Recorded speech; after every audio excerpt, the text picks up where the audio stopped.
Hey, this is Stephen Amell, and you are listening to Tomorrow's Legends, the podcast. Don't fail your city.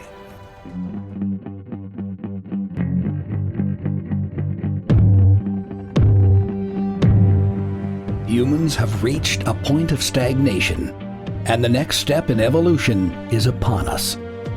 Telepathy, telekinesis, teleportation. These are the powers of the Tomorrow people, and they are about to break out. Join Flash, Harley, and X-Force 11 as they jump to a new story of heroes to follow their fight against a corrupt government who wants to hunt them down. This is the Tomorrow People, as brought to you by Tomorrow's Legends. Actually, just listen to Flash and Harley, because that's who is here tonight. X-Force is still somewhere in the galaxy. I don't know. It must be some crazy missions kept them away for, 3 weeks now? Is that what we're going on? Two or three? Is it 3 or is it 4? Because we skipped a week. Yeah. About 3 weeks, I think, yes. So 3 weeks. Okay. Yeah. But, hello, Breakout. I got a question. Who woke up with powers today? Anybody? Because if so, let us know, and we'll bring you to our secret hideout. You know, with me and Jess here. That's right. Get your seat. Yes. But before we do that, we do have to talk about episode 8 of the Tomorrow People called Thanatos, and I am the Flash. And I'm Harley Quinn. All right. Hello, legends. And she is Gideon. Whew. All right, you're listening to one of the shows on the Cybercast Network. We cover all kinds of stuff. Superman and Lois will be coming out later this year. We also just finished X-Men 97 on this same show. And then there's Dive into DC with Silvervox and Green Butterfly, and they talk all things DC. Plus, the Mandalore podcast is ramping up for The Acolyte, which starts this week. It has already premiered its first 2 episodes, so we'll be recording that on Sunday. Get your thoughts in for that if you're watching it. Lots going on. Busy times. We got a little bit of news. Well, not so much news, but something to report anyway. We interrupt this podcast for a special report.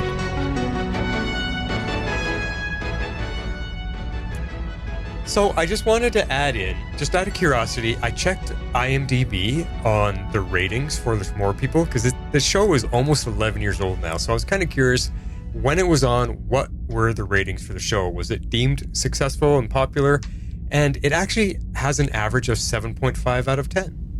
And that's after thousands of ratings. And that's pretty good. So I started actually scanning through all the individual episode ratings, because, you know, there's 23 or 24 episodes. And most of them were actually an 8, 8.2, 7.9 is what their rating were. There was just a couple of those dummies that don't like anything that would rate something 1 or 2, and that brought the average down. But for the most part, almost all of them were actually around an 8. Oh, nice. So that's, pretty good. That's a great, highly rated show. And again, it begs the question, why didn't it get picked up for season 2? Because it just doesn't make any sense, right? So I agree. I guess there were, I'm sure, other things being considered at the time in the height of superhero shows when all the other shows were also on that we love. Yeah, that's the problem. Yeah, so. It was really good. So I'm definitely disappointed that it only got the 1 season now that I'm actually finding the chance 11 years later to watch it. Yeah, and enjoying it too, even though it's 11 years old, it's still good. So yeah, it is good. Yeah. Now, on the other exciting news front, you are hearing about it here first on the Tomorrow People feed, but of course, this is a Tomorrow's Legends thing. X-Men 97 news. So, really cool and exciting. Thanks to Abby's connections, you know, she plays Shadowcat over there, co-hosting with me. Thanks to her connections in the video movie making world, she has actually landed for the first time ever in 9 years, Jess, on this podcast. She has landed us a pair of interviews with the voice cast from X-Men 97. Oh, that's awesome. Yes, so 2 characters we're talking to. The first one will be Isaac Robinson Smith, who plays Bishop. He's going to be talking to us this Saturday afternoon, actually, so I'm busy prepping the questions and getting all ready for that. And I'm already nervous because I've never conducted a celebrity interview before, right? So it's going to be kind of cool. Yeah, that is cool. No, yeah, I think the only like interview we ever did was with one of your friends that you knew because she actually was on Legends. On Legends, yeah. That was more of like a lower pressure thing because you guys are friends. We're Like already you knew friends. each other. Yeah. And so like we interviewed her sort of, but it was a little bit more casual and it was great. But yeah, Yeah. that's really cool that she managed to get that. That's awesome. Yeah, that was Victoria Suitors who you're talking That's her about. name. Yes. She was Yeah. great. I really liked her. She was cool. She was. So I'm trying to get her to come back on the Mandalore podcast because she starred in a fan-made Star Wars movie series. She's on a trilogy now of cool. like 15 to 20 minute fan-made Star Wars movies, and they're really freaking good. Like, I can't believe they have that much budget for that much special effects and everything. Like, she plays the first female stormtrooper, essentially. Oh, cool. And she's got a little droid that sticks out of her armor on her shoulders, and her and the droid are just on these adventures with her troopers, and she's like the only one that survives and, is running around. And I'm like, where do you guys get the money to put all this together? Like, you got full on Star Wars special effects and gear and set design and everything. It looks like a Star Wars movie. It's really, really good. So I've been trying to get her to come on so she can tell us all about that. But awesome. yeah, Well, that'd be cool. So that'll be cool. But X-Men 97, Isaac Robinson Smith. So that'll be really cool. That's our first interview. And then the next one is the voice actor who plays Sunspot, and I forget his name at the moment. But he will be next. So yeah. You will look it up before the interview. Don't you worry. Yeah. I'll have it all. I just not memorized. So there you go. Exciting stuff for Tomorrow's Legend. 9 years later, we finally are getting some celebrity interviews on here. Ooh, And I know. maybe through her connections, we'll have to bug her. Maybe she can kind of look towards some old Legends actors since they're no longer on the show. Maybe they're willing. Yeah, now that they're not part of it. I know the CW is notoriously bad about stuff like that. So yeah, now that it's all said and done and they've moved on to other things, I don't know. Maybe they could that'd be cool. That'd be so cool. Like, get Katie Lotz and stuff in here. Like, yeah. Wow. All right, well, let's get to our ratings and review for the episode titled Thanatos. Meanwhile, at the Hall of Justice. We're going to kick it off with X-Force's voicemail. He did send that in again across the stars somehow. He got us a voicemail. Here it is. Well, hello, Breakouts. It's Jeff, X-Force 11, still on my classified mission, but here to give you my thoughts on Thanatos. I'm giving this episode a 9 shocking reveals, because not only did we get the reveal of Hugh, the founder, and the fact that he's got a Matrix-like system to search out signatures, and he is devilishly ready to get answers and reveals, but also that we get the revelation of Dr. Death, Aldous Crick. And here's the cool thing. Aldous Crick is played by Nicholas Young, obviously where they got John's last name from. And Nicholas is the original John from the original Tomorrow People series. So that was really cool. That's cool. I remembered that they had him come back to do this cameo, and it was really kind of cool to see him there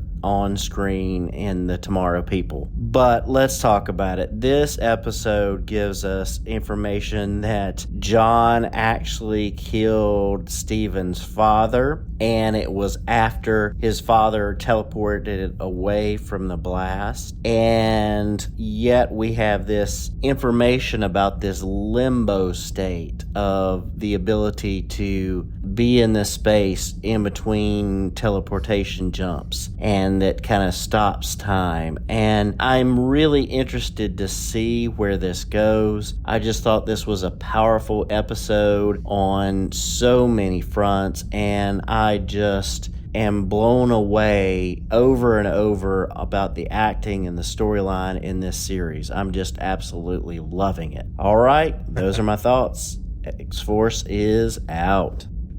Yeah, man. Really good to hear. He mentioned a couple of things that I don't know if I even had in notes there, so we'll have to see if it comes around again. The limbo state and stuff. Maybe you can remember to get back to that. But cool to hear that he's just loving this as if it's the first time again. Pretty cool. Yeah. No, I agree because I'm kind of right there with him. I gave this one 9 plot twists because, man, this show, it just kind of keeps me on my toes. Like, just when I think they're going to settle into a groove, then they shake things up again. I definitely was not expecting to see the founder or that he would also be like one of those brain people. That was wild. We're going to talk about that later for sure. I'm pretty bummed that Steven's dad really is dead. I think I theorized that at the end of the last episode, but I'm still kind of bummed out that I was right. And maybe I'm not. Maybe there's more to this, like you said, this whole limbo thing. So maybe he's not really dead? Question mark? I don't know. We'll just have to see how that all pans out. He was laying there in the street for a while, so yeah. I mean, well, yeah, that's a good point. So yeah. as of right now, it's looking pretty much like he is dead. So I guess we'll make sure that's confirmed. But yeah, definitely had a bad feeling about where things were going with John about halfway through this episode. Like I was like, oh, it's definitely someone we know, and I was like, maybe he was supposed to hunt down like Cara, and that's why he turned. And no, it was that he was supposed to hunt down Roger, who we find out actually trained him, and then it's like this whole thing. So yeah, I like that we got the answers. It's not where I was expecting it to go at the beginning of this episode, for sure. And the other thing I'm kind of wondering about that I know we're going to dig into a bit is what is like Jed going to do about Steven now that he knows that Cara still has her powers? Because there's a couple question marks up in the air. Yeah. So, and then plus he also like kind of hit Morgan to like the whole group. Now everybody knows about her. So, and I don't know, it'd be interesting. It's kind of like shocking reveals, plot twists, and it's crazy. I think this episode revealed so much in such a short amount of time, and it wasn't overwhelming. It was just like reveal after reveal, and you're just like, oh, what? Again? Oh my! Like it just you couldn't believe what was coming out. Like holy crap! And which is why I'm right with you guys. I gave it a 9 as well. 9, ramping it back up again. Thrills. This week we get to go back to some flashbacks, further filling in John's history with Jed, and it's so enthralling to keep finding out more and more about what happened with them. This kind of storytelling really deepens the characters, and I love that so much. Then there's the idiocy of Russell to balance it out. We'll get there. But man, what tense situations, and still keeping with the rhythm, the crazy surprises at every turn. Like a few times I was going, whoa, with shock at what was happening. And that's great for keeping the interest pumping high in the show. Because this one I was a little bit down on the last episode, and this one just really wrapped it right back up again. And it's like, damn, yeah. Writers, like you got us again with this one. Yeah, no, it was definitely well done. That is for sure. Lots to talk about. All right, well, let's get into the talking points, which I get to lead most of the way tonight. Gathered together from the cosmic reaches of the universe. A rarity. This is a change. Yeah, this does not normally happen here on this podcast, folks. But Martin got to things last week, and I did not. So he gets to go first. And it may sound a little different because I guess because I lead the notes for X-Men and Mandalore, so I have a little bit of a different writing style than what you guys do. So we'll see how different this sounds. Yes. I like this though, so I may adopt it. Okay. Well, we're going to kick it off with the flashback. Right in the beginning of the episode, we get to go back 6 years and get to witness John going through the quote-unquote treatment that will allow him to be a killer. Now, this does not look like a fun process. Pretty scary and mad scientist type stuff. Yikes. Yeah, I definitely agree with that sentiment. I think everything in this show is kind of like pretty mad scientist because it's all just like science and medical nonsense, but it is still like really fun to watch and just kind of see how they make this completely unbelievable situation actually seem as if it's really happening. So yeah, that's a good way to put it. Yeah, it's kind of fun. It was weird. I was trying to figure out like why they had him in this like box thing, but then like we see like his temperature is like continually dropping. So I was like, is that like a refrigerator? Like it was kind of odd. But that's what it looked like. It looked like they had to super cool him to make the whatever the drug was they put in it. Like it would only work at cold temperatures or something. That's kind of what I got out of it. I guess so, yeah. Because I mean, they like really had to drop his body temperature down there. I was like, whew. Unless what they're doing to him forces his body to go into like some super type of combustion, because a human body, what's it do to fight disease? It gives you a fever. It ramps up your body heat so that you burn it out. Maybe they thought, or they figured that his body's going to like superconduct heat to burn out whatever this is, so they have to cool him to stop him from doing that. Yeah, that's true. That's a good theory too. I didn't think of that. That just came to me now. I love it. But it's still, like I said, it looked freaky because you're like you said, he's stuck in a box. He's got all these attachments to him, and he's got these intravenous lines stuck in him. And then like I hate anything like that in hospital medical shows. Ugh. And me too. I'm squeamish. I'm really squeamish. Yes, so much so. But what I found interesting is that John is fully wanting and willing to do it, saying that he just wants to make Jed proud. Yeah. And I thought, well, but that kind of makes sense because we've seen in the flashbacks how crappy of a childhood John had. His dad was an a-hole. So Jed really kind of stepped into a father role for him and gave him a life and gave him a chance and made him strong. And here's John, still somewhat young, like an older teenager, but he just wants to prove himself to the guy that saved his life, the guy who's played father. So it does kind of make sense. So he's like, no, I'm going to do this for you and make you proud of me. Yeah. Yeah. Yeah. But, it's just I agree. It's off-putting. It's just kind of weird.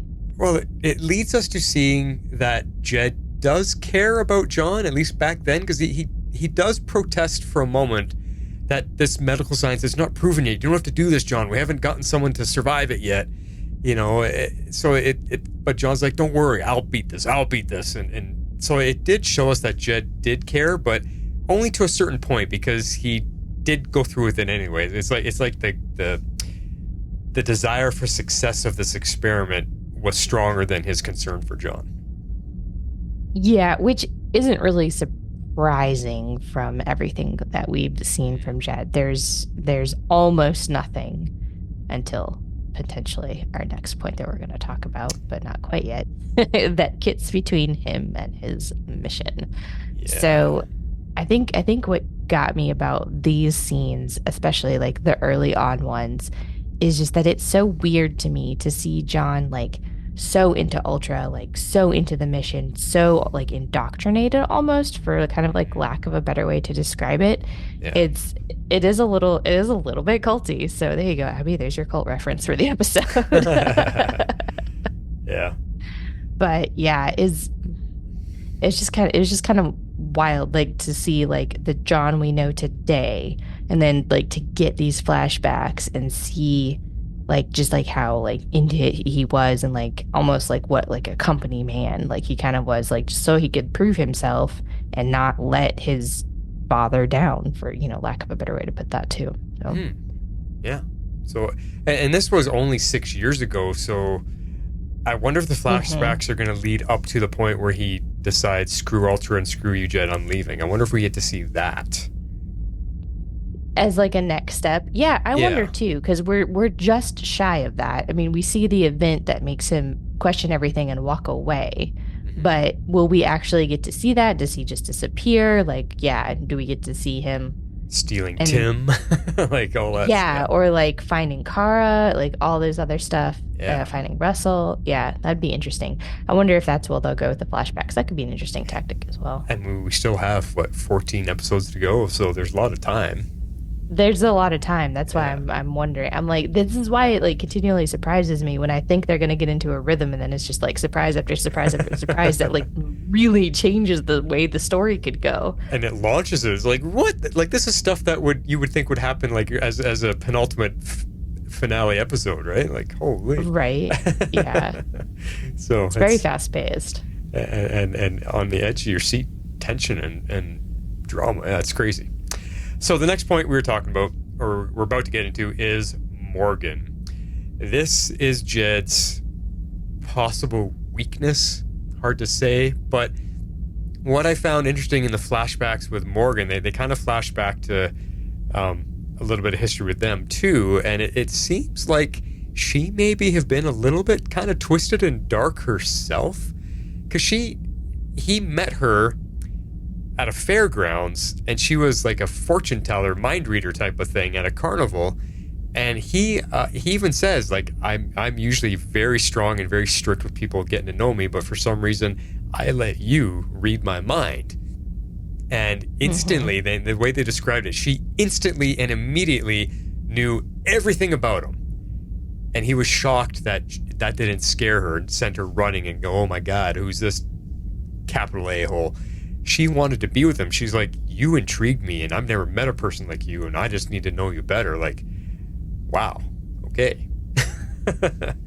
That's like falling in love with a serial killer who's in prison and you write him love letters all the time. That's kind of almost like on that kind of trajectory. Yes, actually, that's exactly what it reminded me of. Like, I put it a little bit more mildly, like maybe she's got like a thing for bad boys, but that's exactly what it reminded me of these women who fall for prisoners, and like write them, like constantly like writing them letters and like wanting to be like, it's so weird to me. So I don't really like have an explanation for that other than maybe she's like a sociopath herself. I don't know. It is weird. But thinking about her, like, because all we've seen is her in these little dating moments with Jed, their little one-nighters and all that kind of stuff. What could her story be? If you were to speculate, what is her story? Like, she's got the telepathic powers. She met Jed and wants to be with him, but he's protecting her and keeping her safe. So there's got to be more to her. Why wasn't she brought into the program? Why does Jed keep her safe and hidden? All of those questions come to mind. Yeah, I think those are good questions, and I'm hoping we get more to that, because we don't even have enough to really like speculate on this point. Like, the little bit that we heard about her was that she was masquerading as a psychic because she could read everybody's mind, so she probably was pretty good at that. So yeah, was she doing that on her own? Was she with kind of like a carnival kind of situation, or was she just like a street performer kind of person, just like off on her own? Yeah, I don't know. Like, I mean, obviously she's on her own, because, the thing we've learned that's consistent with all of the breakouts is that they all end up on their own fending for themselves, because they either think they're crazy or they don't have the support of family, or, for whatever reason, they're on their own. So I don't know. Huh. It's got to be something along those lines, I guess. Yeah. Maybe she has a criminal past or something. I don't know. But why is Jed protecting her? What's the story there? What are your guesses for that? Yeah, that's the point that's weird to me. I mean, obviously he loves her, but I'm sure it wasn't love at first sight. I don't know. But it's also Jed, so like it's hard to understand what his true motivations are, because maybe he just likes having the idea of someone that's secret and something that's like all his, right. Especially like a type of person like this. Or maybe he can't afford to like let her go because of everything that she knows about him, although I do think he genuinely does care for her. So it's some kind of like, I don't know, it's like twisted but not. Like his love seems genuine, but I just feel like the character is not genuine, so I'm having a hard time wrapping my brain around it. Well, you said it wasn't love at first sight, but it could be, because he says, true, I've protected myself from everybody my whole life, but he said the moment I met you, I let you in and let you read my mind. So there must have been something there. Something happened. He true. Saw her and point. Was just open to her. Yeah.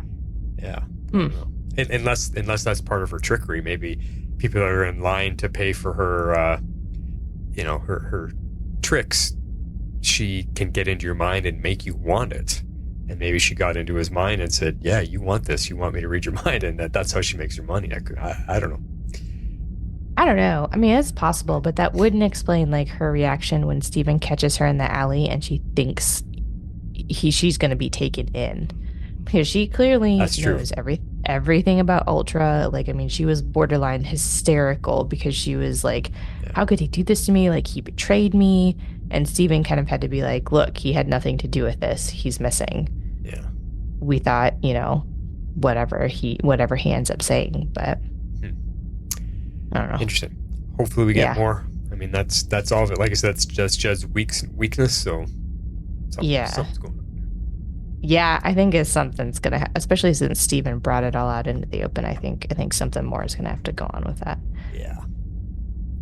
Well, let's move into the risky plan, and I call it that because it was a ballsy plan to break into Jed's house and try and read his mind to get info on Thanatos. Now that is some serious risk, especially the way they went about it. Wow. Right? Wow. Yeah. I mean, this seemed like a truly, truly terrible idea. And the further it went on of them like prowling through his apartment, I'm like, this is going to go horribly wrong. Yep. I was convinced he wasn't there. I kept expecting him to kind of show up behind them and like spring some sort of trap. I was like, it was very tense for me. And I just kept waiting. I was just really waiting for something to go horribly wrong, which of course it does, just not at all in the way that I thought it would. Yeah, but that was what was so great about the scene. You were just on the edge, like, when's it going to break? When's it going to break? Something is happening. Like, this can't go well. There's no way. Exactly. No way. I mean, the fact that they managed even to get that far in, I thought, no, it's a trap. There's something's happening here, but... and it makes me want to, like, I asked the question, like, did they not think that there would be some type of heavy-duty security or some type of protective measures in place? I mean, he's the head of Ultra. You can't just break into that guy's house when he knows there's more people running around. He's going to have some protective measures in place, and they just didn't seem to think about that. Yeah. Well, I mean, I'm surprised they didn't think of like the D-chip thing, or maybe they expected it but thought that if they could get in as basically cat burglars and be completely silent, and then he would never even know they were there. Like that was like the whole idea. That was the idea. Yeah, clearly they expected some sort of security because they knew enough that, Tim was able to like cut the power and all that sort of stuff. So which leads right into my next point. Good transition. Like he was Tim the computer who's miles away was able to cut the power at Jed's house. Like security, lights, everything. So I wait a second, is Tim linked into the city power grid or something? Like he has to be able to have that kind of control. Yeah, it kind of reminded me a little bit of like The Machine in Person of Interest, where it's like as long as it has an internet connection, it can kind of go anywhere. Yeah. Basically. Yeah. That's kind of how I was viewing that. Yeah. Let's talk about Russell. Russell. God. Just as the mission was starting, I do have to laugh. He gets the odd funny line in here, and the one that cracked me up here is when they're about to start their mission. He's like, "We're off like a bra on prom night." So bad. Yes. Oh, it just made me laugh. Funny, but bad. But bad. And speaking of butts, as funny as he is, he's also an idiot. And a very klutzy thief. He doesn't know how to be quiet. He doesn't know how to sneak around properly because he knocks stuff over. And he knocked off like a bowl or a jar or something, and it made a massive glass banging noise. And of course, it wakes Jed up. Like, you moron! He's been doing this almost every episode. Something stupid, and it's just driving me crazy. Yeah, this really drove me crazy this episode. Like, because I feel like he did all of the wrong things, all at the wrong time. And like, do we really need the incompetent sidekick trope? Like, that got very tiresome for me. Yeah. I would like for his character to not be the bumbling buffoon. Like, I don't like that for his character. I am annoyed that that's what they're doing with it. Yes. Despite all of us giving it a 9, that's the parts I did not like about this episode was him. Reed. Dude, you used to, like, you claim that you can rob people's apartments blind, be in and out without them ever being any the wiser, yet you drop some stupid decorative ball that you're messing around with. You can bleep that right out. I will delete that out. Nobody knows better. Sorry. Ugh. That drove me But I feel you. absolutely crazy. I was like, really, dude? Really? Yep. Ugh. So as Jed wakes up, Cara manages to teleport out of there before he turns on the D-chip dampening field thing. That's right beside his bed, which is interesting. He doesn't wear it as a watch. I guess the Fitbit craze hasn't taken off yet, but he's got it beside his bed, and he manages to slam it on before Russell can get out of there, and Russell is now stuck with him. Whew. I did panic for a little bit there. Because they both got caught, yeah. Yeah, well, because I was like, okay, well, clearly Jed's got people like storming up. And so like I was expecting Russell to go back to Ultra, and then Steven was going to have to do some sort of crazy thing to get him out. But that's not what happens. No. And luckily Cara teleports out of it before Jed sees her. So at this point, he doesn't know she still has the powers. So that was good. Yeah, she disappeared super quick. Yeah, she poofed quick. Yeah. But I will say, like, it was this. You guys have talked about it before. You guys have been taking the choreography discussion from me. Like that, this was a good fight scene. It was. Russell has no alternative but to fight his way out, and he manages to get the device shut off. He gets to the D-chip thing on the table, and is able to teleport out of there as well. But Jed jumps on him to tackle him just as he's teleporting, and they both end up at Breakout HQ. Whoops, Russell. Whoops. Seriously. Like that was the first big shock of the episode. Like, holy crap, what? I absolutely was not expecting that. I found it hilarious that he basically like cold cocks him and then is like, I can explain. I was like, dude, you have so much explaining to do. Yeah. Yeah, when they got back to the base there, yeah. Yes. Because Jed's sitting there on the ground, he looks around, and he just starts to get this big smile on his face, like, aha, I know where you are, and poof, gets punched out. Yeah. Oh my gosh, so crazy. Crazy. Like, what a moment. I mean, like I said, the fight was good, and Russell did okay for a moment, but then Jed overpowered him. Like, Jed was tossing him around like a rag doll, and he just managed to get lucky to leap on the device, but like, you just don't expect that. You don't think 8 episodes in, the main villain of the TV show is going to find out where their hideout is. Like, right? That was crazy. Yeah, and I guess that does still remain a question. Like, did they figure out exactly where they were? I mean, they know enough to know the general area, because Jed's knowledge combined with the founder's knowledge that we haven't gotten to talking about yet kind of we'll get there. Narrows it down significantly. So are they going to have to move? Well, I think Jed recognized it was a subway. Didn't he recognize these old subway tunnels? He said something like that.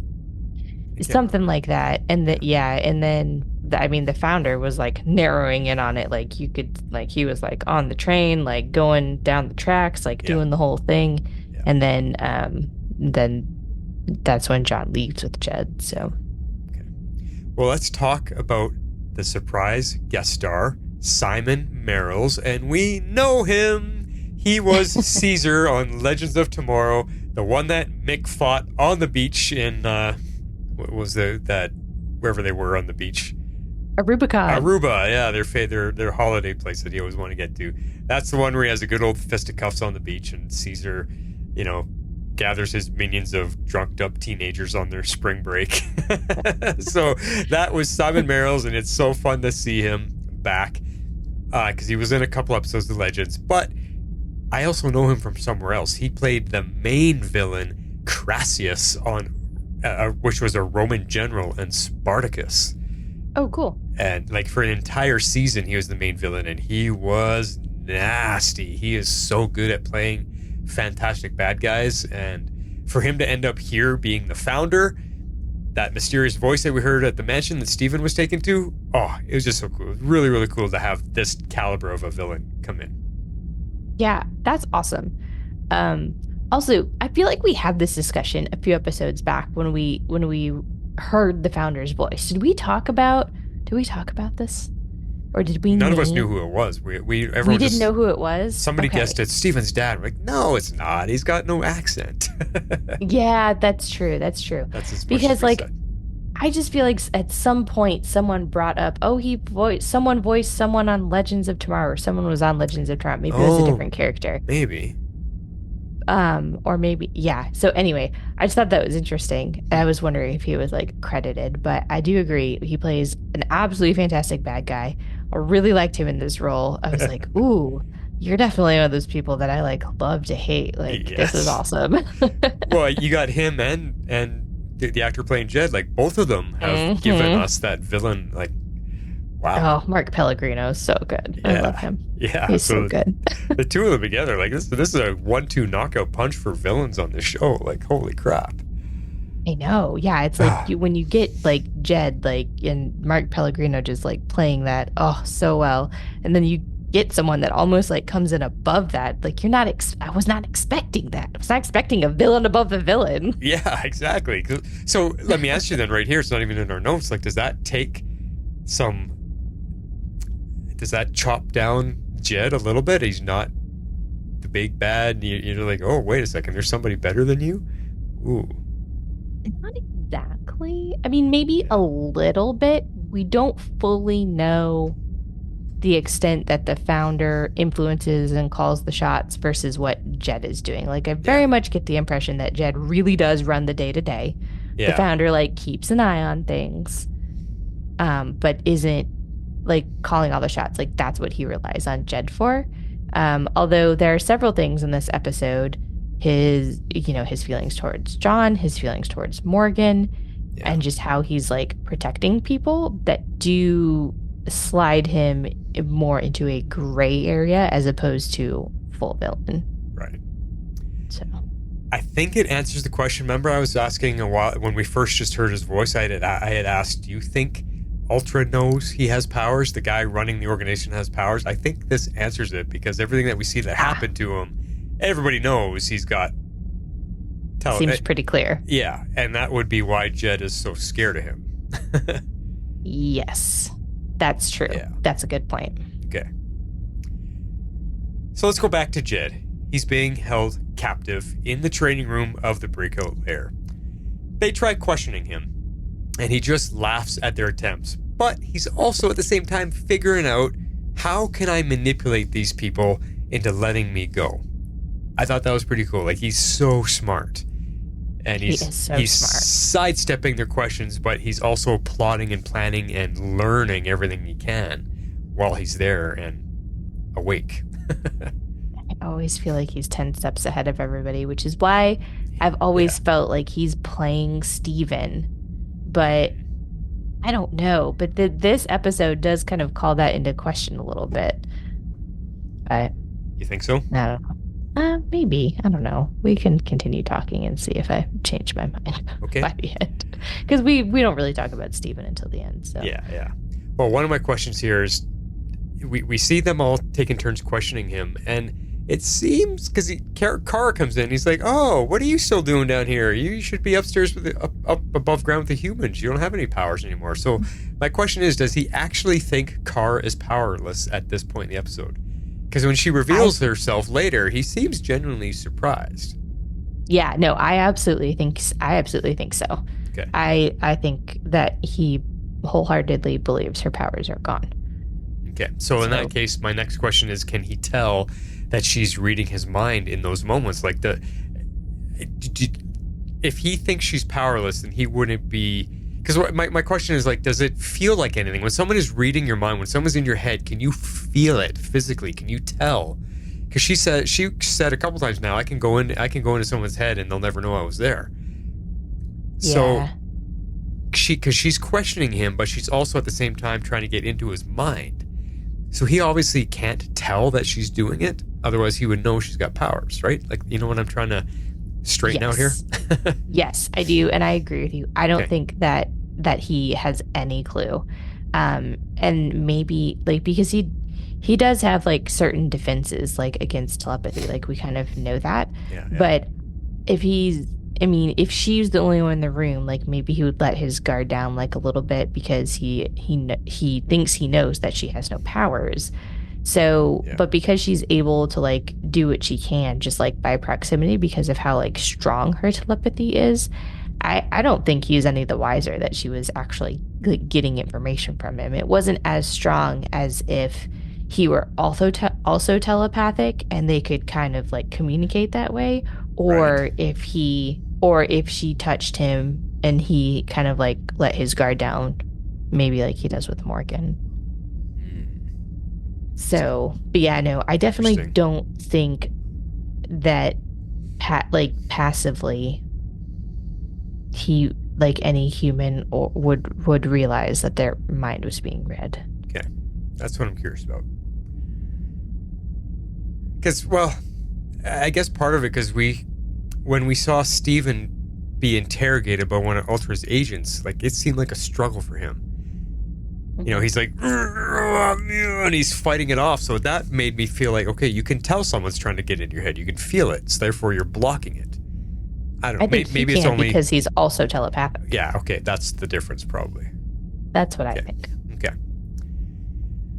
So during the interrogation, Jed kind of turns it on Cara, and he starts asking her questions, or he's got these really off the cuff remarks, and he's, you know, like, you were raped and your dad kicked you out, you're just a loser, what are you doing it? He eventually, because he's the master manipulator, he eventually gets to her, and holy crap, does she go to town on him, punching him multiple times until he is unconscious. Wow, we've seen Cara really cut loose a couple times, but this one, whew, like she went to town on his face. Yeah, she did. I think she was definitely taking out some pent-up aggression there for sure. Yeah, I mean, his head fell and he was bleeding and just, whew. Yep. But as the interrogation continues, they're trying to find out information. They decide to use Morgan as leverage to get him to speak because they find out about Morgan. And as soon as they bring her into it, again, surprising me here, he just immediately gives up everything, showing us, the viewers, that he really does care about her, because as soon as she was used as, you know, like they were threatening or possibly threatening her, he just immediately, nope, that's it. Here's everything about Ultra, blah, blah, blah, blah, and he just let it all out. It's like, wow. Yeah, that's why I'm very curious to see what they do with this plot point with her. I want to kind of know like where they go from here, or like what the background is, something. They definitely have the time to do it, so I really, really want them to flesh that out a little bit more. Okay. Yeah, it's just interesting how protective he is of her. Yeah. When he doesn't seem to... He shows her concern and care, but he doesn't show her how much he loves her, but we see it, how much he loves her, so it's kind of interesting. I think she can read it. I think she reads his mind. Yeah, you're right. She probably can. So what we find out, and part of the information that he reveals to everybody, is that Thanatos is actually a person, not a project. And the guy goes by the name Dr. Crick, like you heard in X-Force's feedback there, who worked with Jed in creating much of Ultra's science. Wow. Reveal after reveal. Just piling on top here this episode. Yes.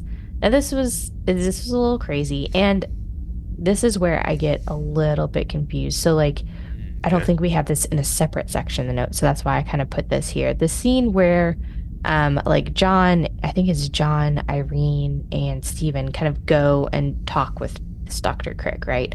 Like it kind of baffled me a little bit. I was expecting more of like an evil scientist, not sort of this like sort of amiable grandfatherly sort of guy. And like he was talking to them like very cordially, like he wasn't really hiding anything. So does he either maybe not know what Ultra has become, or does he know what they've become and he's just kind of like hidden himself away? Like I was very confused as to how they were able to find him. It sounded as if Jed knew where he was as well. And so I'm having trouble kind of like putting him into the equation. Like, why would Ultra just leave him alone? Just if he to knows do whatever. Everything. Right, yeah. Yeah. And then on the flip side of that, if he's truly Ultra, like, why is he speaking with John and Steven and Irene? Like, I didn't understand. That kind of confused me, this whole bit. It was interesting, no doubt.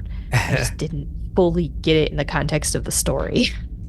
I think I think Ultra was fooling him. I think they used him for all of his scientific knowledge. I think Jed was manipulating him, and maybe not so much manipulation, but they were feeding him a false story about what Ultra is and what it is they're doing. They probably fed him this whole, it's for science, it's for the good of people, we're going to help all of these people, and da-da-da-da, so, build this for us, set that up, create this experiment like that. I think they fooled him into thinking they were doing good, and he bought into it because, like you said, he is a very grandfatherly type of character.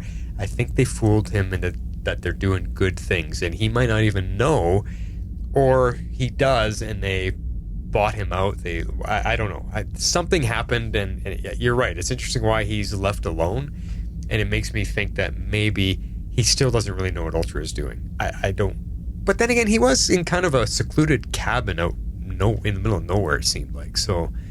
Yeah. So is this another person that Jed hid away? And if so, yeah. See, interesting. But I bet you they used him. He at the time in the flashbacks, he probably didn't know how nefarious Ultra was. Yeah. Yeah. Well, okay, so maybe that is it. Maybe Jed hid him away because they did say that every reference to him was like purged from the Ultra files. So. Right. Yeah. Interesting. I don't know if we'll get more on that one. That one I do sort of feel like might be left dangling, but maybe I was a little confused by it. Okay. Although, I mean, he is the original John, so maybe they got plans for him. Maybe. Or maybe that was just the only cameo. Yeah, maybe. This next part I found also super funny. While Jed is tied up in the bunker there, and they're asking questions, Tim actually pipes up and says, oh, by the way, this, and this, and Jed's like, wait a second, like he completely like, I recognize that voice, and he looks at John with this complete astonishment look on his face, but kind of acceptance as well. It's like, what? You stole Tim? Oh, of course you stole Tim. It was you. Like, it's like he knew Tim was gone, but he never knew who took it. And the look on his face was priceless. It was shock and awe, but also, yeah, of course it's you. Yeah, I agree. I thought that was very funny. I liked that reveal as well. And I also thought it was funny that he's like, oh, it's obsolete. Yeah. And they did not mention that they had recently stolen the tech to upgrade. Yeah. But I love that look on his face. That was a pretty priceless scene. That if we could just do scenes on visuals alone, that was my favorite moment. Yeah, that was pretty funny. Yeah. Pretty funny, pretty fun. Well, let's talk about the Founder. He is dead set on getting Jed back, and he puts together a team of super telepaths, a la Matrix style, a la Minority Report. If you guys saw the Minority Report type of telepaths with the three of them in the pool of water that could see the future. Yes. That's what it reminded me of. Yes, I literally wrote that. Oh, did you? Okay, I didn't even see that. Yeah. But, I mean, it's a group of creepy bald dudes, and they plug them into a machine. How very Fringe of them. Fringe, yes, remnants of the Matrix, via a brain stem attachment that amps up their telepathy, allowing them to scan the city for Jed's exact brainwave patterns. Like, where it was like the Matrix is they had the metal spike, they jammed it right into the back of their head and allowed them, whereas in the Matrix, that's how they downloaded stuff to themselves. Exactly. In this just amped up their abilities. But whoa, sci-fi science craziness to the max, that whole sequence. Agreed. I thought that was completely insane. I also wrote, it felt like a cross between the Matrix and Minority Report. Because it did. Totally. The three people reminded me of Minority Report, and the jab in the back of the neck definitely came from the Matrix, 100%. There's no doubt about that. Yep. I think that's what The Observer was originally referenced on the original Fringe podcast. They used to call The Observer, before he was named The Observer, the creepy bald guy or something like that. So that's really funny too. But anyway, like, I agree with you. I want to know, like, why is he so intent on getting Jed back? Is it really because he's like the day-to-day guy, the guy that keeps things going? He doesn't like to get into the middle of things. He's the big picture guy, the founder, like the mysterious one. I don't know. Like, I don't understand. Like, why is he so concerned with getting a normal guy back when he's not? That's an interesting question. I didn't even think of that. Why? Like, is it because could it simply be he doesn't want all of the information that Jed has to be leaked about Ultra? Could it be that simple? Yeah, that's true. It could be because they could read his mind, obviously. Yeah, you're Good right. point. So, I don't know. But when someone in Ultra questions the process of what they're doing with these creepy bald dude Matrix Minority Report people, the founder rips out the brainstem, electrocuting the guy in the process, and then takes his place. He jabs himself in the back of the head and into the system and supercharges himself because apparently he is a super telepath as well. Yes. Wow. And that explains a whole lot about a couple episodes ago when Steven encounters him in the mansion as a disembodied voice. But I was not expecting him to be to have, the thingy on the back of his neck. That was quite a shock to me. Yeah, quite a shock. And and obviously he's the most powerful of the bunch too, but yeah, by a long shot. Because we got some really cool visuals that were like him flying through the city mentally. Just it actually reminded me of Flash. I was thinking, it looks like that's what it looks like when we have Flash's perspective running through the city. Oh yeah. But it's his mind flying through the city as he's honing in on Jed's brainwaves, and he got, like you said, he got closer and closer and closer. It's like, wow, that's crazy. Yes. It was crazy, and I wonder, like I said before, is that enough between what Jed found out and what the founder found out for them to pinpoint where their hideout is? Right. So I'm curious about. He got close, but I wonder if John teleporting him away was quick enough. I don't know. We'll get quick there. enough. Yeah, I don't know. Well, let's move on to Jed pulling a fast one over Russell, and we get some stuff revealed here. By faking he's choking on food, Russell comes in. Oh my god, I gotta save him. And he gets in too close, and Jed grabs Russell and is strangling him. Russell, you idiot. Again. Mm-hmm. I'm sorry, but he is my least favorite character. I'd rather see more of Felicity, as our friend Carrie coined. I would rather see her take over and get more screen time than Russell right now. Russell's just, like you said, he's driving me crazy. Like, you fell for that choking thing. Really? Yeah, like I said, this episode, he did all the wrong things at exactly the wrong time. It drove me completely crazy. I was rolling my eyes at this one too. I was like, come on, man. Because what did that cause? Cara comes running in, sees that Russell's in trouble, and she teleports to him so she can get there faster and save him. But Jed sees her teleport and now knows her power loss was a big farce. Mm-hmm. Question from that. Will Steven now be in trouble? Or will Jed only suspect Cara was the only one faking it and Steven has done nothing wrong? What do you think? That's my question. I mean, because there's so many factors that come into this. Like, does he believe Steven?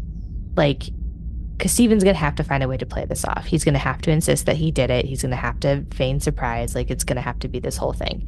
Yes. So, you're right. How is Steven going to play it off?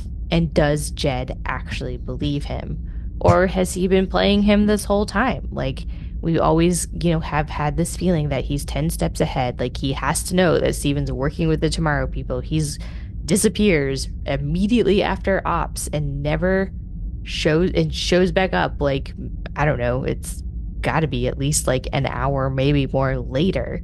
And it's like, where are you going to? It's like the check-in at home excuse is only going to work so long until Jed actually decides to like have your house watched and realize you're not actually going back home or whatever cover story he's coming up with. And so I've wondered if all along he's just playing Steven, knowing that he's been working with the Tomorrow people to track him down. Yeah, it's interesting you bring that up because the only thing that Steven has is that he only works at Ultra part-time in the evenings because he goes to school and has a job and all that kind of stuff. So maybe that's how he gets away with it. I don't know. And again, every episode we don't know if it's been a few days since Steven's been there at the office. Maybe he doesn't work every day. Like it's that really hasn't been really laid out for us. But true. Yeah, interesting. Yeah, I wonder. Well, let's talk about John. What a troubled past John has. Easily, probably the most tragic of the backstories so far. The more we dive into it, the more you just feel for the guy and what he went through. Yep. Man. 100%. Yeah. It's great. Yeah. It's just, like I said, it's crazy. The early on flashbacks just get to be unsettling just because you see how much of a company man he was. Oh, it just bothers me. Yeah. It's bad, but it's also so good. Like as a story for the show, it's building so much depth for these characters, and man. So what's that? It's well done. Yeah. So what we see John tasked. He was tasked with killing Steven's dad, but we see that he did escape the explosion. Roger got out of the car, as I had guessed way back when, and it wasn't because of memory. I was like, wait a second, there was enough time for him to teleport. And we actually see that. We see from within the car, he hears the sound of the explosion, looks over his shoulder, sees that the back of the car is blowing up, and he's able to teleport out of there. So, pretty cool. And he's known to be the most powerful of them all, so it only makes sense. But then he only teleports to the alley that's right beside him where his car is parked, and he gets held up at gunpoint by John, who then shoots him and watches him die. Shock number 5 of this episode? Yes, but arguably one of the biggest ones. That John was the one that not only planted the bomb, but ends up shooting him anyway, just to make sure. Yep. Yeah. The fact that, because in all the backstory, we find out, like you said, Roger trained John, and now one of John's final tasks to prove he's an Ultraman is to kill his mentor. That was the task. Yep. Very Star Wars and Emperor Palpatine and the dark side, all this, very much so. Like, in order, your final step to cross over to the dark side is to kill somebody close to you. So. Well, there you go. Tough. Like this is why I say, like, what a troubled past John has, because that I can't imagine, even at that time period, what he felt like what inside him allowed him to still go through with it. What was he feeling? What was the turmoil inside? His emotions and stuff. And then now later in the present time to know that, wait a second, here's Steven. I killed his dad. Steven has no idea where his dad is. His one mission in his life is to find his dad, and I can't even tell him that I killed him. Like, poor John. That's quite the secret to have kept. Oh my God. These 8 episodes. Yes. Flash to present day. John decides that Jed has to be taken out of their lair before Ultra hones in on their location. And as we've been saying, he teleports them right into an Ultra safe house. I don't know why he chose that location. That's the question. Did he know that was an Ultra safe house? Is that the only place he could get to really quickly? I don't know. Oh, no, he knew it was. That was where his test was done. Oh, okay. So he purposely took him there. So then did he know that it's now been protected with D-chips? That's what I'm wondering. I'm gonna go with no. No, yeah. Even though Jed seemed to think he should have known that. But I think he clearly did not. You're right. Because immediately upon arrival, the D-chip dampeners get turned on and he can't teleport out. And he puts up a good fight, but he ends up getting caught by the Ultra agents because they outnumber him. Yep. Oh, man. This was tough. I mean, like I said, he puts up a pretty good fight. At first, he's taking them on one at a time, and he's taking them down. But when they actually smarten up, which is, again, another highlight of this show and its writers, the bad guys actually play it smart instead of continually going at him one at a time. Hey, we can't beat the superhero. Let's just keep taking turns. They gang up on him, and they beat him down, and he's captured. I'm like, God, we got smart bad guys. What do you know? Yes. No, I agree. I think that makes things more compelling when the bad guys win from time to time. And actually figure things out. Exactly. Like they seem to have a plan. They seem to be 10 steps ahead. They appear to be intelligent, and it makes for a good foil and a good story. Yes. So he gets outnumbered and he gets captured, and you're just like, dang it. Yep. I know. I was like, oh, now what? I was like, so now this is going to bring everything together because Jed is going to bring him back into Ultra where Steven is. And then all of this is going to come to a head because he's going to have to figure out a way to save John. And Jed knows that Cara has powers. And how's he going to play that off? And it's just all of these things. Oh my gosh. Again, this should be the second last episode before finale with what just got set up, right? Yeah. Oh my God. Yeah. I wonder if they did this or the next episode before some form of hiatus, like a holiday break or something like that. Yeah, I don't know. We'd have to look back at the original air dates and just see.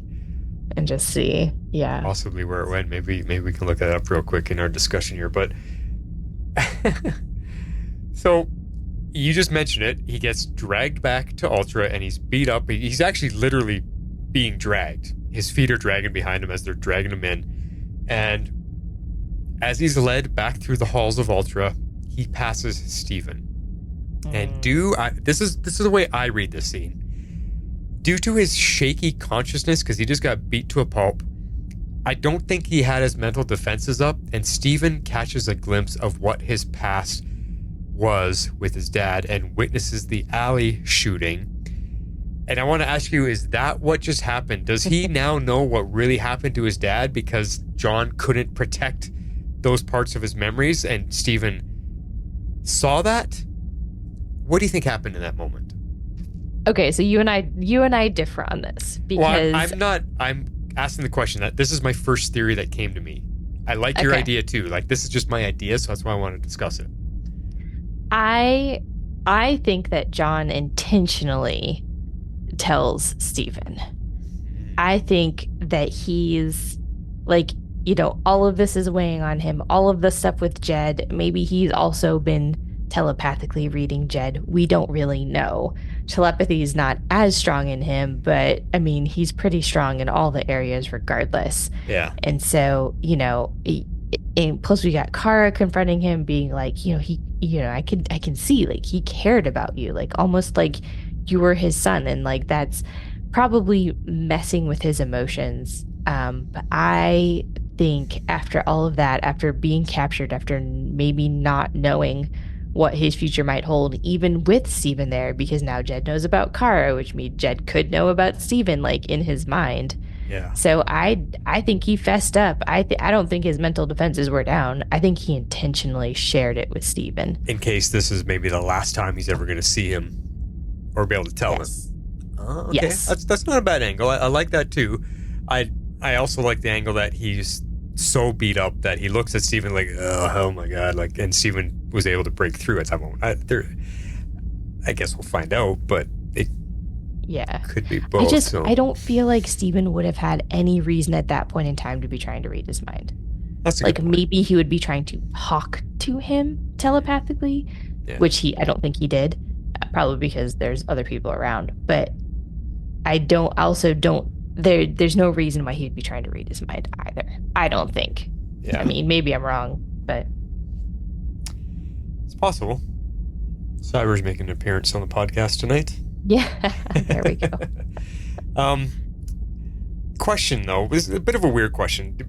Because Steven now knows that he killed his dad, Steven slept with Cara. Does that make them even in some weird kind of way? Like, I mean, I guess in some weird kind of way, yes. Although I feel like sex and murder are not on the same level. No, I know. So it's just kind of a weird question. But so let's think of it from Steven's side now. You just kind of explained why John did that. What do we think Steven's reaction is going to be to finding this out?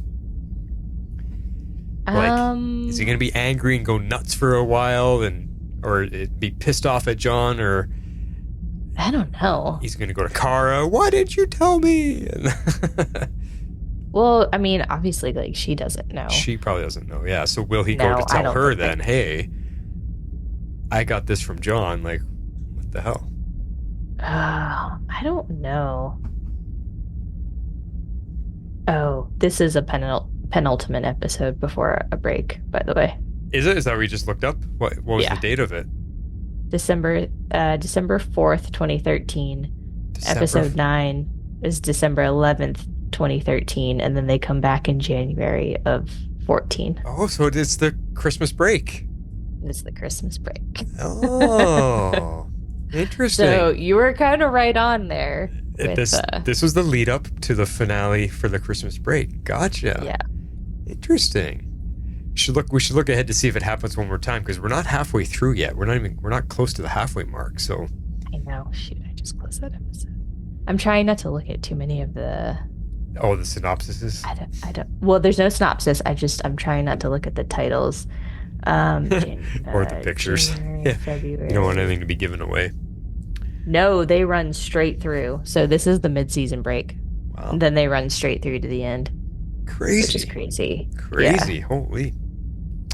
At least that was a very quick scan of the date, so hopefully I didn't miss something there. Yeah, we can double check later. But very, very interesting. So that is why it's feeling as tense as it is they want to leave people hanging and get people coming back. So next week's episode could be a big one. It's called Death's Door. Ooh. Wow. Yeah. Okay. There's a lot of angles that could go.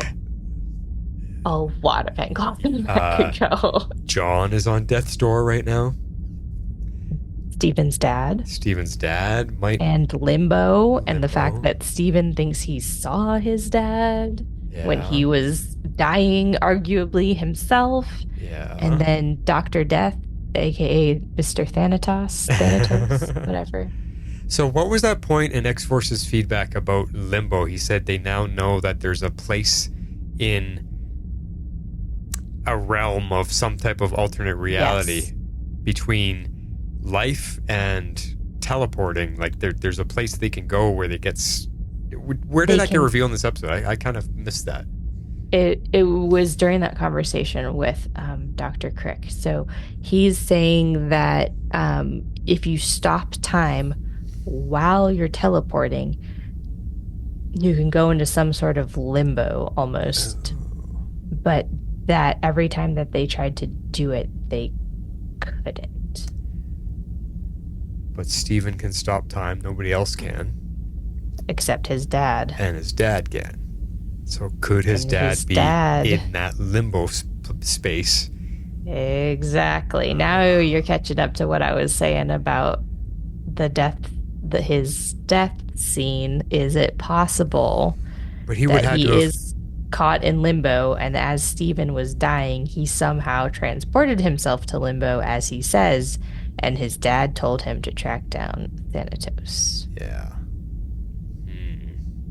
I don't know. It's a lot, but at the same time, it if you're looking at that scene, it very clearly seems as if Roger dies. They had to dispose of a body at some point, right? I mean, yeah. I don't know, unless John hid him away somewhere and he's in suspended animation somehow. But I don't even I don't even know how that would have been possible. That's tough. Unless Ultra has him. Maybe he's really not dead. Maybe he's on ice at Ultra's and he's stuck in limbo. Because we don't see what John does with him. He's laying on the street, dying. And death opens the door. Yeah. Huh. It's a crazy theory. I do not know. Interesting. A lot of ways that could go. Yeah. Well, let's pause for our ad break and we'll contemplate these ideas. Shape out an eagle! You know what that sound is. It is time for favorite scenes, and I guess mine comes a little bit before yours, and I'm calling this one Cara Takes Charge. And we go back to the scene where she's one-on-one with Jed, and ends up punching him out before John steps in, and she gives him the what for right after. Hey, can you do something about the temperature down here? It's a little, I don't know, musty, isn't it? You tell me what I need to know, I'll have you home. As soon as I can say Thanatos. You're wasting your time, Cara. I've got nowhere to be. Well, all humility aside, I am a very important person, and very powerful people are searching. Shut up. Such hostility. You know, you might have made me human, but there's an upside to that, you know. I can kill you now. And the ones looking for you, they can't track the brainwaves of a dead man. And you can't make them talk either. Fair enough.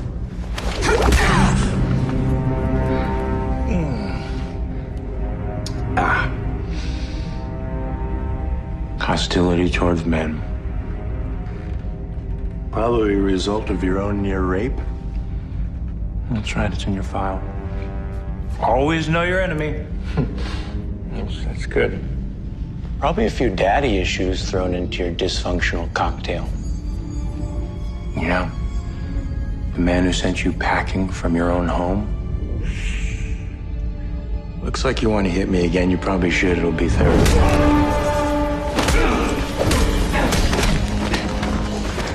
Enough.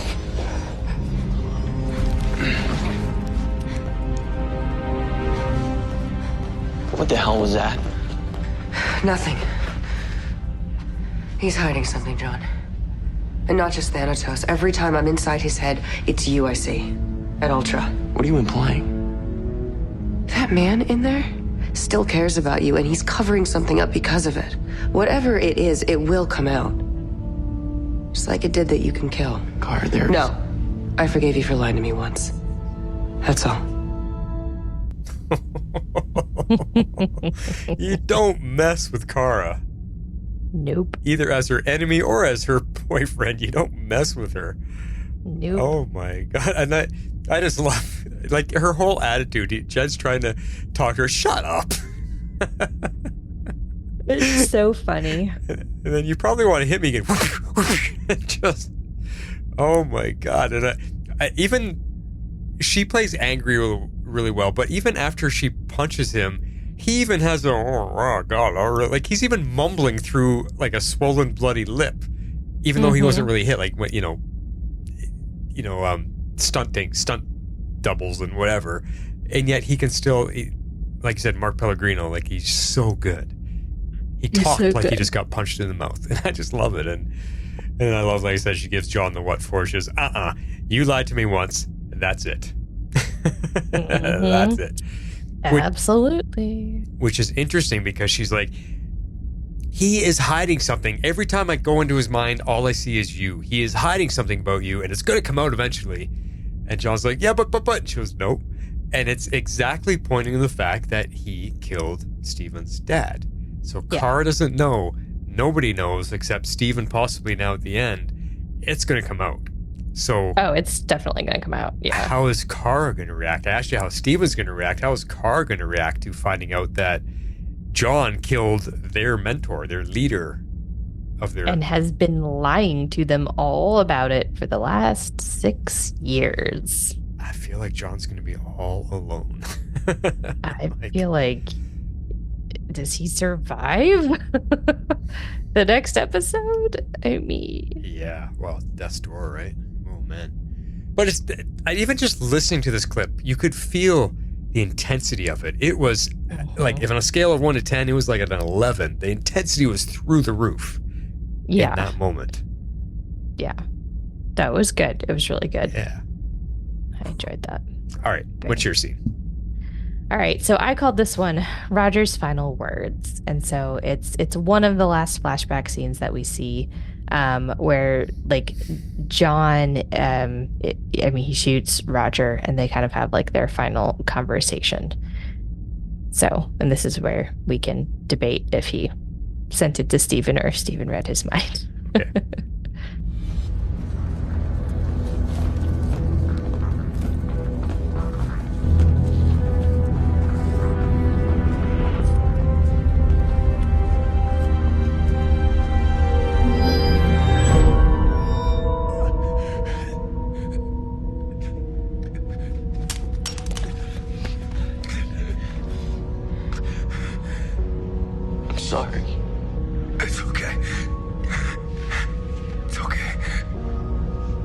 promise me, as others like us, you'll protect them and find my son.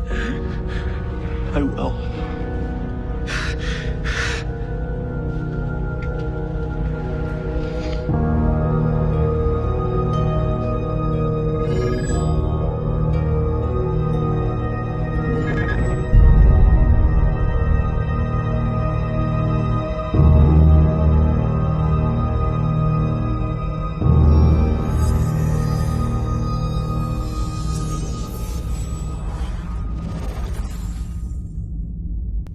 And scene. And scene as he's being dragged away. Oof, yeah. So this I just loved this reveal. Like it was very shocking to me. And so even though it's kind of a downer, I feel like it's going to be a very important piece of the plot moving forward. So I wanted to hear it again. Okay, for sure. I mean, it's something's going to happen, come from it next episode for sure. Something has to come out of it. Yeah. Something has to happen. Yeah. All right. Well, if you'd like to support Tomorrow's Legends and all the shows we have on the network and all of the hosts and all of the work and time that we put into it, you know what to do. Apparently, I don't know what to do. Where's the clip? There it is, way up there. If you'd like to support our podcast, you can do so at our Patreon page at www.patreon.com/tomorrowslegends. Don't keep it to yourself now. Come on, baby, talk to us. It's feedback, yeah. Maybe I should have played the shut up one, seeing as how that was Cara's big line. I know. Played in. All right. Well, for the first time in a long time, Perry White actually was the first to get in a feedback. Here he is. Hey, peeps of tomorrow. Yes, your editor-in-chief, Perry White, here with feedback for the Tomorrow People's episode titled Thanatos.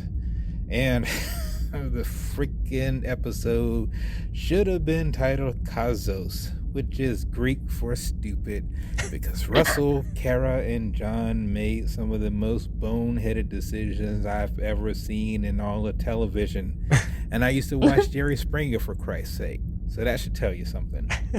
Let's start with Russell.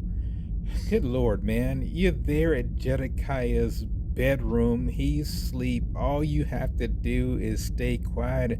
And what do you do while you're in the most dangerous place that a tomorrow person could be?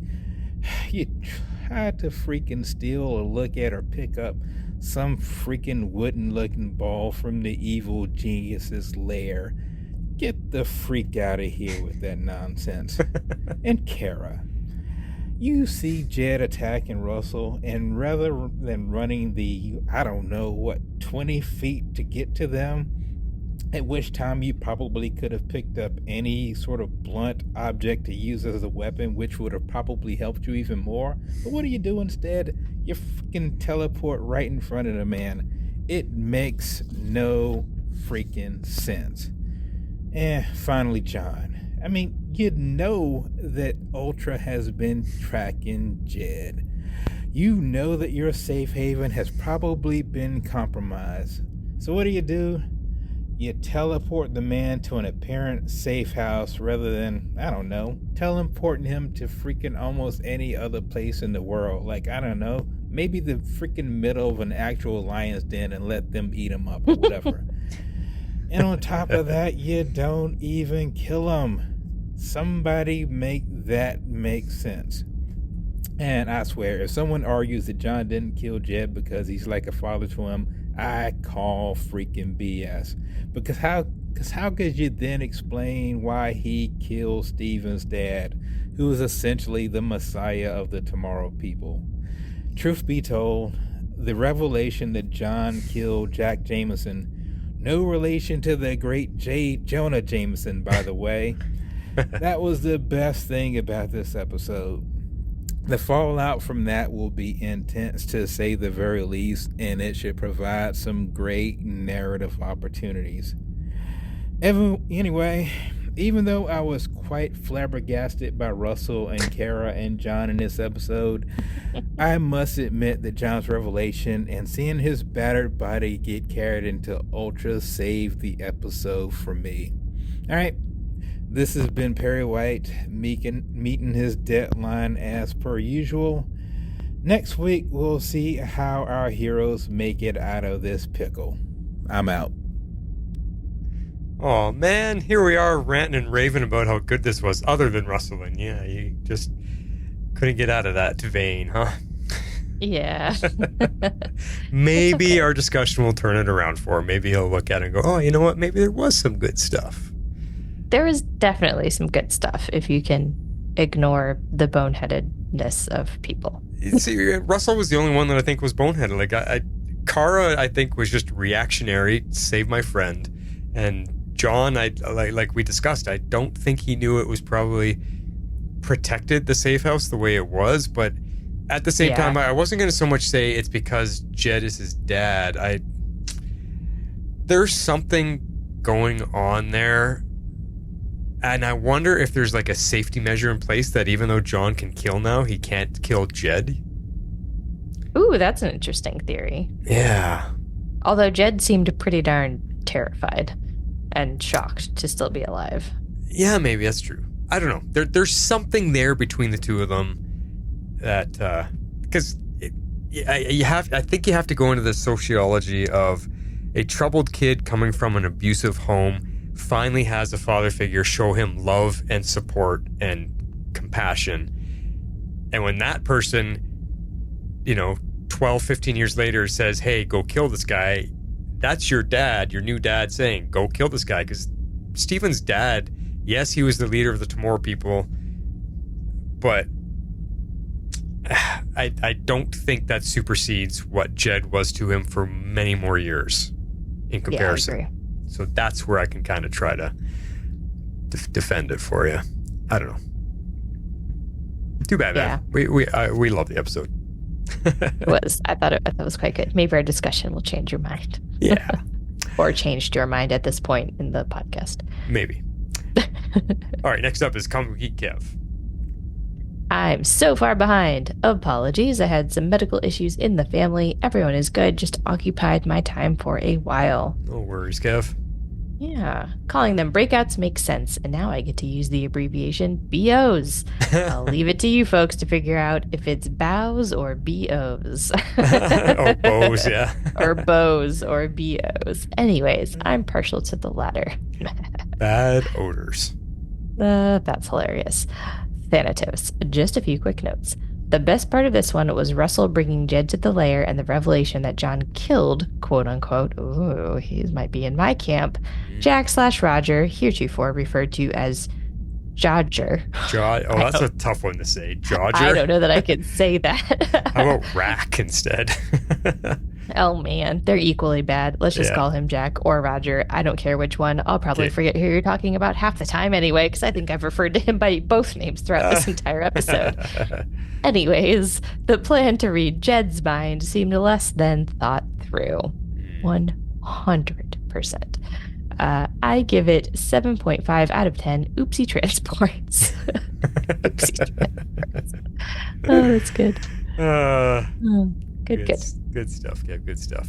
He actually already sent in feedback for next week's episode, but he probably missed that we're a week behind now. So we'll read you that one next week. Yes. Our final feedback for today is Dreamweaver. Hello, Legendaires. Dreamweaver here, catching up on the Tomorrow People. As I just watched Limbo earlier this week and just had time to watch Thanatos, today's episode, today. So, a few quick notes on the previous episode before I jump into today's. It would have been a nice break in pace to just have an episode that focused on some of the teen drama and shenanigans, which this episode did have part of that, because those can be really fun and also remind us that Steven is in fact supposed to still be in high school. However, pairing that low-stakes storyline of, Steven getting a spot on the basketball team, getting the cuff on, but then accidentally reading Astrid's mind, all the high school stuff. And I say those are low stakes, knowing to a high schooler, to those characters, that they're big. But, when it's paired with something as high stakes as trying to track down a superpowered serial rapist, those tones just don't add up. I couldn't get into what was meant to be a lighthearted 80s kind of teen drama-esque romp when they're also trying to track a serial rapist, and that's the B-plot. I'm sorry, Steven, that you got a cuff and you can't play well in your basketball game, but something more serious is going on. And then they treat that most of the episode as just something peripheral happening almost in the background until the very end. Secondly, the love triangle. No thank you. I don't care for it. I don't think it adds much except for more infighting. It did give us the scene of John mess with Steven at the basketball game, which was arguably funny and probably the favorite scene. But I also don't understand why he also kept making the baskets and not just fully humiliating him when he was that angry. Well, Cara then stopping their little fisticuffs was nice. Their fight also felt kind of whatever to me. I'm not a fan of love triangles in general, like really in anything. I do like teen dramas, but I don't love a lot of the love triangle tropes that they tend to fall into, so it's not just this show. But the scene toward the end when Steven pops in on Cara and says that she can't deny what's between them and basically got in her face, it just kind of rubbed me the wrong way. She's not yours. You're a senior in high school and she's like 25. Just stop it. Anyway, I guess those weren't technically quick notes, but now to my thoughts on Thanatos, which I liked a whole lot more than the last episode. And because of the time, though, I have kept it as my stream of consciousness informal notes that I take as I watch the episode, before I usually turn them into something more legible and somewhat intelligent when I do my feedback. But didn't quite have time for that, so here we go. Okay, starting off with trying to sneak into Jed's apartment and read his mind while he's sleeping. That sounds like a bad idea waiting to happen. And if you try it, it needs more planning than the first, 3 minutes of the episode. Oh look, it was a bad idea. Of course something was going to go wrong. Russell, no, we got left behind.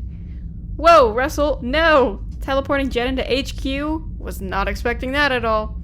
Okay, we have flashbacks, memories of John going through Project Annex. Why do we have to have a close-up shot of him getting a needle into his arm? Ugh. Nope, sorry.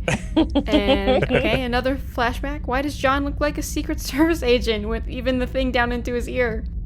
Oh, okay, he's getting an assignment. John killed Steven's father, didn't he? That's his target, I bet. That's what it feels like. Okay, why are there so many close-up shots of needles going into people this episode? Ugh. In the back of the neck? Ugh. I hate when that happens. Whether it be in The Matrix or that one episode of Legends. Ugh. I don't like very large needles going into people. But the brain trust. So we have these super strong telepaths. Okay, that's kind of interesting. Oh, and here's the founder. In the flesh. We get to see him. Okay, Cara knows about Morgan now. Now Steven knows about Morgan. Okay, now all of Ultra knows about Morgan. Great, Steven, you're probably going to get someone else killed. Cara, come on, don't talk to Jed alone. He's going to figure out you still have your powers. You know how manipulative he is. A Dr. Aldous Crick. Why is it that when a writer needs a professor, they seem to just name him Aldous? And when I say a writer, I mean these particular writers, because in Season 1 of Legends, Carter and Kendra's kid from one of their past lives was also a professor named Aldous, so it happened twice, which is kind of a coincidence, but also it's the same writer, so I guess they just reused that name. Yeah. I almost forgot that the founder was a Tomorrow person. And now another needle shot. Yay. Okay, so the professor is saying that limbo is stopping time while teleporting at the same time. Okay, that's kind of cool. And there's the Cara still has powers reveal. There it is. Knew that was happening. Oh, and yep, there it is. Even though I just watched him die, is Steven's father dead? Considering Thanatos is the key word this episode? Yes, it does mean death, but could they have a secret project of trying to resurrect the dead? And that's why Limbo Jack/Roger told Steven to find Thanatos, because he is essentially stuck between life and death. Oh. And since Steven kind of was almost dying in the last episode, he could talk to him. Just the small bit of information we got from the professor didn't seem like enough to satisfy what Thanatos was and how big of a deal it feels like it's going to be. Okay, Mark Pellegrino is so good as a complicated villain. He's so very good. He's so nuanced.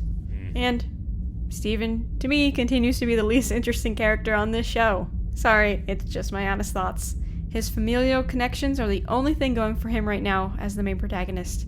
But I think Cara and John are far more interesting, and I feel like if one of them had been moved into the main character slot, I might have a little more interest here. And Steven was a side character, but, important because of his familiar aspects. I'd be okay with that.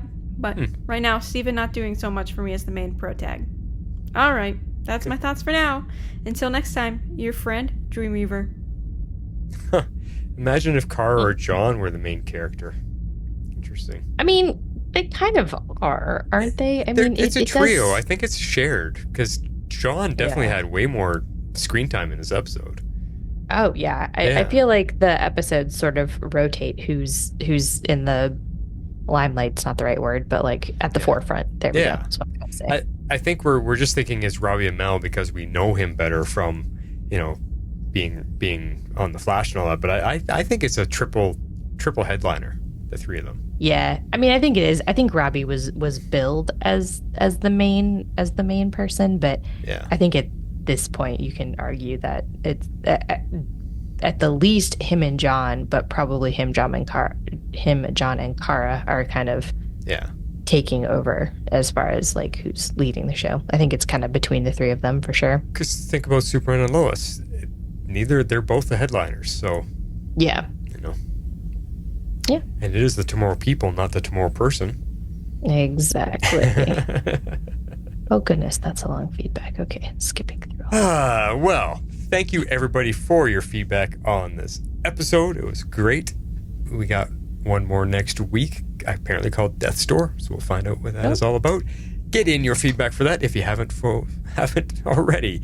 Comic Geek Kev, this is how you do that.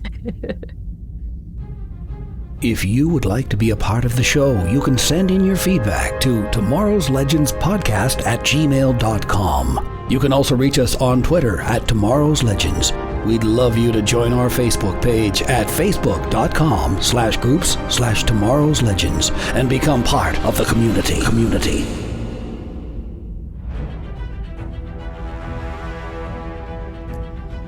All right. So, you got lots to look forward to this week, dear listeners. You've got the X-Men 97 interview with Isaac, who played Bishop. And then you've got the premiere of Star Wars The Acolyte over on The Mandalore. So lots to dig into, lots to look forward to, guys. So it's going to be busy. What's going on? Busy weekend podcasting for Old Flash here. Yes, which means our episode will probably be late. No, we actually got done quick. I can get edited tonight. So, there we go. Yeah, no worries. Just gonna chill with old Cybercat here for a little bit, and then I'll get it done. So awesome. Yeah. Well, I don't know. I'm enjoying the show. It's fun to go back through it. I've forgotten all of this stuff that's happening that we're getting surprised by. So nice. Yeah. I'm really enjoying it. I think it's really good. So I'm glad. I kind of thought you would like it. I thought this would be up your alley for that much storytelling. But the fact that it's 11 years old isn't kind of tarnishing it for you. That's good. No, not at all. Not at all. Yeah, they did a really good job with it, especially considering that it is 11 years old. I actually kind of forget that at times. It was very well done, especially for a CW show. I hate to say it, but a lot of times their stuff is lacking. And it's almost like they learnt all their lessons from the other shows that were like so up and down, that they like, let's correct all of this for a property that we get to make everything up from the start. We don't have to follow DC Comics in any way. We can just do this properly. So, and then it didn't go anywhere, which is real sad. I know. It's so stupid, but and maybe X-Force is back with us next week. Not sure. We'll find that out too. He should be. Should be, yeah. I think he should be, yeah. Cool. Alrighty. Well, that is all we got for you. Everybody have a good weekend. This is The Flash signing off. And this is Harley Quinn. I'm out. Tomorrow's Legends is not affiliated with CBS, Warner Brothers, HBO, or the CW. We're a fan-made podcast for entertainment purposes only and are part of the Cybercast Network. Be sure to check out our partner shows, The Mandalore and Dive into DC, covering your favorite Star Wars and DC Comics properties. Thanks for listening.